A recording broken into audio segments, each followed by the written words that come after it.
All right. So, have you ever felt like you're kind of missing out when you hear native English speakers start talking? Like you get the general idea, but you miss the jokes or the quick references. They kind of just fly over your head. Yeah. We've all been there, you know? Yeah.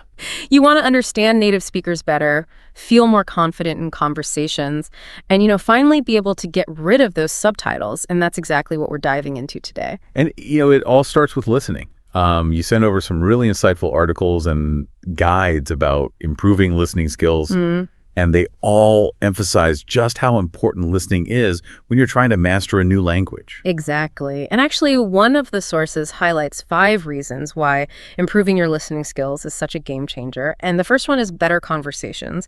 I mean, it might seem obvious, but being able to truly listen and understand what someone is saying lets you respond in a thoughtful way and helps to keep those conversations flowing. Right. And think about it. If you can actually follow those twists and turns in a conversation, well, then you can actively participate and you can build stronger connections and you just feel more comfortable no matter what the social setting is. I mean, it's about it really connecting with people. Yeah. And it's like finally being able to watch a British comedy show without needing the subtitles. Yes. You're in on the jokes. You understand the cultural references. You can enjoy the whole experience. Yeah, that's a great point. And the source also mentions how, once you can understand native speakers, it just opens up this whole new level of English. I mean, they use all these idioms and slang, and they often speak at a pace that can be hard to follow if you're not used to it. Right, that makes sense. And I guess the more you listen to authentic spoken English, the better your pronunciation will become too, almost like you have this built-in accent coach. Yeah, and one of the sources actually compares spoken English to like a code. I mean, all the connected speech and the slang and the accents, it really is a whole system that you have to decipher. But once you crack that code, it just opens up a world of understanding. Okay, so we're convinced listening is important. So now the question is, how do we actually get better at it? Where do we even begin? Well, the articles you shared have some great advice, especially if you're already past the absolute beginner stage. They emphasize that at this point, you've already built a pretty solid foundation. So now it's just about pushing those skills further. So what's the first step to leveling up our listening? One of the things they suggest is to just embrace listening to a variety of accents, like American, British, Australian. The more accents you're exposed to, the more adaptable your ear becomes. It's kind of like training your ear for any situation. Yeah, it's like having a passport for all these different English-speaking regions. So how do we actually put this into practice? Well, podcasts and audiobooks without subtitles are going to be your new best friends. You've already built up your skills, so now it's time to really test them in a more challenging environment. And the source actually even suggested a couple of specific podcasts like The Daily or TED Talks Daily. You get exposed to all these diverse topics and vocabulary and speaking styles. That sounds like a great listening workout. Was there anything else that stood out to you? Yeah, actually, there's this technique called shadowing that I find really fascinating. So you listen to a sentence and then you immediately repeat it, trying to mimic the speaker's rhythm and intonation. It's basically like having a pronunciation coach in your pocket. I've heard about shadowing, but I haven't really tried it myself. What kind of material works best for this? The source recommends using short, digestible bits of audio, like news headlines or even just phrases from movies. You're not trying to memorize these long speeches. You're just focusing on mimicking these small chunks of sound. Okay, that sounds pretty manageable. So we're diversifying our accents, going subtitle-free with podcasts, and trying out this shadowing technique. Anything else we can add to our listening toolkit? Well, visual context can be a huge help. I mean, watching movies and series with natural speech is a fantastic way to immerse yourself in real-world language. Think about shows like Breaking Bad or The Office, shows with great dialogue and engaging storylines. Right. But sometimes I find myself getting caught up in the story and I don't really pay attention to the language. That's where active viewing comes in. The source actually recommends taking notes while you're watching something and then trying to summarize what you understood afterwards. It basically turns passive viewing into active learning. So it's like building a bridge between the visuals and the language. You're not just watching, you're actively engaging with what you hear. Exactly. And this is where listening starts to connect with all these other skills, like note-taking and even speaking. It's a much more holistic way to approach language learning. Okay, so we're really leveling up here. But let's be honest, sometimes even when you're watching something with familiar accents and you're enjoying the story, you still miss some words, and that can be super frustrating. Yeah, and that's why this next tip is so important. It's about listening for context and meaning. So instead of immediately reaching for a dictionary when you hear a word you don't know, just try to guess the meaning based on the other information around it. Yeah, so you basically become a language detective. Exactly. It's about training your brain to make connections and inferences. And this is a super valuable skill as you move on to more advanced levels of listening. This is great. So we've talked about some really helpful strategies for intermediate learners. But what about people who are ready to kind of take on the real world chaos of unscripted English? Well, that's where things get even more interesting. Let's dive into those advanced techniques next. All right, so we talked about trying out different accents and ditching those subtitles and even doing some shadowing. But what about those times when English feels like it's just going way too fast? You know those rapid fire conversations where you feel like you're only catching like half of what people are saying? Well, that's where you have to kind of embrace the chaos of real world English, like unscripted English. Think of podcasts like the Joe Rogan Experience or NPR interviews. I mean, they're full of different opinions and those really fast paced exchanges and all those natural fillers and pauses that you hear in real conversations. It's kind of like a boot camp for your listening skills. I can see how that would be a whole other level of challenge. It's not just about understanding the individual words anymore. You really have to figure out what people mean when they're speaking so quickly. Exactly. It's about training your brain to process all that information really quickly and efficiently. And one of the sources actually recommended seeking out that kind of fast and complex speech, like podcasts that cover complicated topics or live radio broadcasts, even things like political debates. So we're basically just throwing ourselves into the deep end, huh? But how do we make sure we don't get completely overwhelmed? Well, that's where this next technique comes in. It's called dictation. And it might sound kind of old school, but it's seriously effective.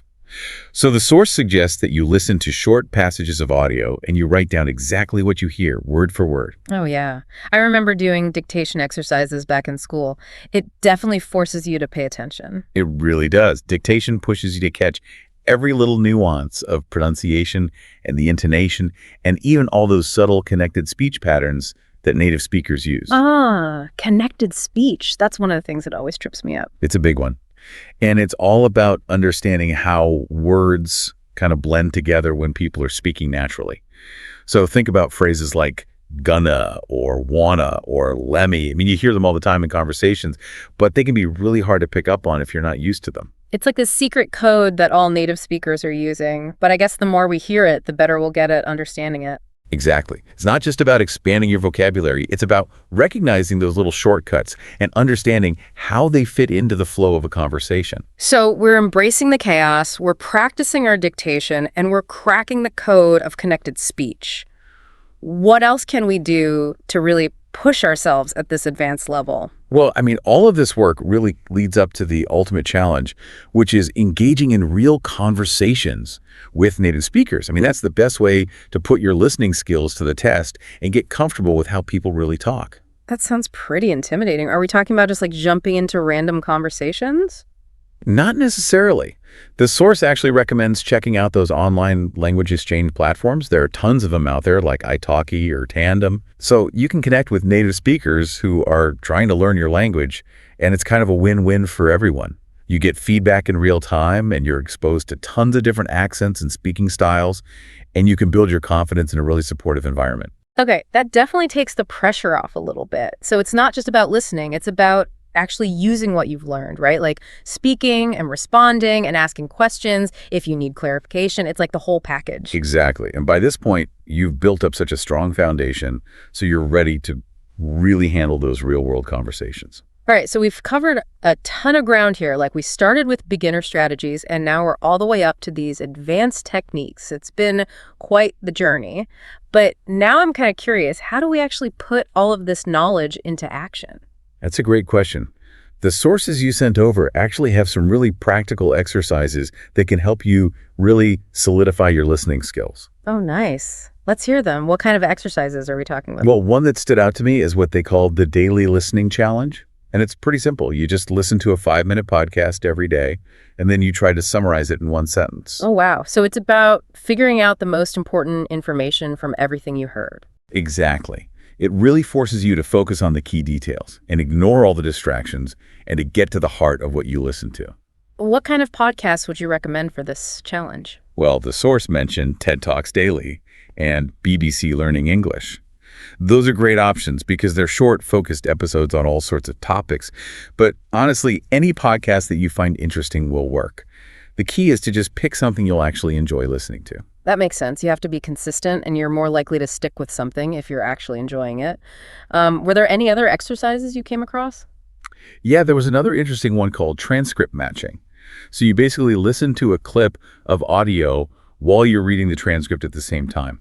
And then you try to listen to it again without the transcript. Oh, that's clever. So it's kind of like bridging that gap between reading and actually understanding what you hear. Exactly. You're basically training your ear to recognize the sounds that go with the words that you see. And the source recommended using resources like ESL Fast or TED Talks transcripts because they have both audio and text versions of their content. It's about making the learning process more interactive and engaging. I like that. Absolutely. And don't be afraid to do this exercise a bunch of times with the same clip. The more you repeat it, the more those sounds will really stick in your memory. Okay, so we've got the daily listening challenge and transcript matching. Any other exercises that caught your eye? Yes, there's the echo method. And this one is like a serious pronunciation workout. So you listen to a short recording, maybe like a minute or two long, and then you repeat it word for word. And you really try to mimic the speaker's intonation and their rhythm. So it's like a more intense version of shadowing. We're really getting into the nitty-gritty of pronunciation. Right. And the source suggested using one of Steve Jobs' speeches. They're super engaging and dynamic and just full of interesting pronunciation stuff. I could see how that would be really motivating. But honestly, sometimes I feel a little self-conscious about mimicking someone else's voice. I totally get it. But here's a tip. Record yourself while you're doing the echo method, and then you can compare your pronunciation to the original. It's a great way to figure out what you need to work on, and you can track your progress. That's such a good idea. It takes the pressure off and lets you just focus on learning. All right, so we've talked about a bunch of different exercises. The daily listening challenge, transcript matching, and the echo method, they all sound really helpful. But now I'm wondering, how do we take all of this and make it a part of our daily lives? Well, that's exactly what we're going to be diving into in the final part of this deep dive. It's all about finding what works for you and then incorporating it into your routine. Okay, so we've learned so much, like why listening is so important, and then all these different techniques and exercises we can try. But now comes the hard part, like actually doing it. I mean, it's easy to get all excited about new ideas, but then, life gets busy and those good intentions just fade away. How do we avoid that? Yeah, that's a really good point. It's not about trying to do everything at once. I mean, the key is to be consistent and make listening like a regular habit. Even just 5 or 10 minutes a day can make a huge difference over time. Yeah, I know what you mean. Sometimes I get so overwhelmed by all the things I could be doing to improve my English. It's hard to know where to even start. Well, the articles you sent had a great suggestion for that. They basically said just pick one exercise that you really like and commit to doing it every day for a week. Like, don't try to do too much at once. Just focus your energy on one thing and see how much progress you can make. I like that approach. So it's all about setting realistic goals and then building from there. And then once you've mastered one technique, you can move on to the next. It's a journey. It's not a race. And remember, some days you'll feel like you're making so much progress, and then other days you'll feel like you're not moving forward at all. That's totally normal. The important thing is to just keep going, even when it feels tough. Yeah, persistence is key. But I know sometimes it's hard to stay motivated, especially when you don't see results right away. Do you have any tips for staying on track? One thing that helps me is to kind of visualize the benefits of having better listening skills. Like, imagine being able to easily understand a conversation with native speakers. You catch all the jokes and all the little nuances. Or think about how much more you'll enjoy movies and TV shows when you don't need the subtitles. I mean, those are pretty powerful motivators. Those are really good points. It's all about remembering the why behind what we're doing. And speaking of motivation, one of the sources asked a really interesting question. What if by this time next week, you could understand 10% more of what you hear in English? Wow. I mean, it's incredible to think about what kind of doors even a small improvement like that could open. Yeah. You'd feel so much more confident and fluent in your conversations. That's such an inspiring thought. It just goes to show that even small steps can lead to big changes. So are you ready to challenge our listeners? I am. Let's do it. So pick one of the exercises we talked about today, like the daily listening challenge or transcript matching or the echo method, whichever one sounds the most interesting to you. Then just commit to doing it for 1 week and see what happens. You might be surprised by how much progress you make. We believe in you, And remember, this is all about making listening a natural and enjoyable part of your life. So keep practicing, keep exploring, and most importantly, keep listening.